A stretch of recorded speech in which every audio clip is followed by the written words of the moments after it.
Station समोरील जो bridge बनवायचा जो काम होता हे अनेक वर्षापासून रखडलेलं आहे। यात नेमकं काही तांत्रिक त्रुटी आहेत का राजकीय षड्यंत्र आहे हे आता ते महापालिका अधिकारी आणि तेथील राजकीय व्यक्तींनाच माहिती आहे। परंतु तो जो ब्रिज रखडलेला आहे त्या ब्रिजमुळे ठाणे बेलापूर रोडची जी ट्रॅफिक आहे ती संपूर्णपणे इंदिरानगर, महापे, हनुमाननगर, आंबेडकर, गणेशनगर या रोडवरती वळवलेली आहे। त्याच्यामुळे या रोडवरून ये जा करणारे जे शालेय विद्यार्थी आहेत, वृद्ध व्यक्ती, महिला आहेत, या रोडवरती बऱ्याच लोकांचं या ट्रॅफिकमुळे या ठिकाणी जीव गेलेला आहे।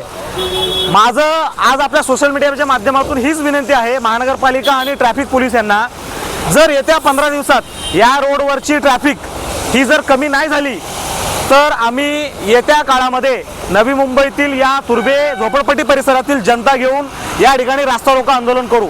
आता या माध्यमातून मला सांगायचे 27 तारखेला गणेशाचं आगमन आहे, त्याच्यानंतर नवरात्र उत्सव आहे। या ठिकाणी आगमन आणि विसर्जन हे दोन्ही सोहळे आम्ही कसे पार पाडणार, हिंदूंचे सण कसे साजरे करणार।